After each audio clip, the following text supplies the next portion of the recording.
Welcome to Andhraprabha. నేను సాయి.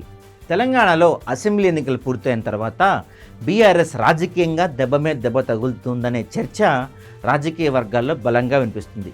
ఇదే అదునుగా తెలంగాణ రాజకీయాల్లో బీఆర్ఎస్ ఉనికి పోగొట్టడానికి కాంగ్రెస్, బీజేపీలు ఎవరి పనుల్లో వారు బిజీగా ఉంటున్నారు. లోక్సభ ఎన్నికల్లో సత్తా చాటి అసెంబ్లీ ఎన్నికల్లో తగిలిన గాయానికి మందు రాయాలని బీఆర్ఎస్ అధినేత భావిస్తున్నారని చెబుతున్న వేళ ప్రత్యర్థుల ప్రయత్నాలు మరింత ముమ్మరమవుతున్నట్లున్నాయి. అవును, రానున్న లోక్సభ ఎన్నికల్లో సత్తా చాటాలని, తద్వారా తెలంగాణ బీఆర్ఎస్ హవా ప్రజల్లో అలానే ఉందన్న సంకేతాలు పంపాలని ఆ పార్టీ అధినేత కేసీఆర్ బలంగా ఫిక్స్ అయ్యారు. ఇదే క్రమంలో లోక్సభ ఎన్నికల్లోపు బీఆర్ఎస్ను వీలైనంత బలంగా దెబ్బ కొట్టాలని, తెలంగాణలో ఆ పార్టీ మనుగడను ప్రశ్నార్థకరం చేయాలని అటు కాంగ్రెస్, ఇటు బీజేపీలు అంతే బలంగా ఫిక్స్ అయ్యాయని చెప్తున్నారు.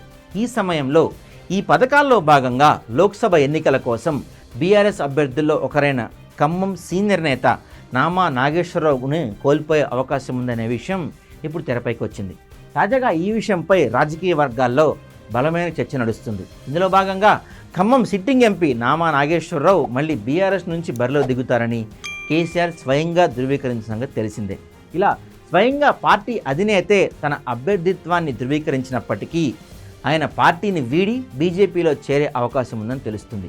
ఇందులో భాగంగా 1-2 రోజుల్లో నామా నాగేశ్వరరావు బీఆర్ఎస్ను వీడి బీజేపీలో చేరే అవకాశం ఉందని, ఆయనతో బీజేపీ పెద్దలు ఇప్పటికే చర్చలు ప్రారంభించారని, అవి సక్సెస్ అయ్యాయని, ఇక అధికారిక ప్రకటనే తరువాయని అంటున్నారు. అదే నిజమైతే పార్టీ అధినేత కేసీఆర్ స్వయంగా తన ఎంపీ అభ్యర్థిని కన్ఫర్మ్ చేస్తూ అధికార ప్రకటన చేసిన తర్వాత కూడా ఆ అభ్యర్థి పార్టీని వేయటం అనేది బీఆర్ఎస్ ప్రతిష్టకు అతిపెద్ద దెబ్బంటున్నారు పరిశీలకులు.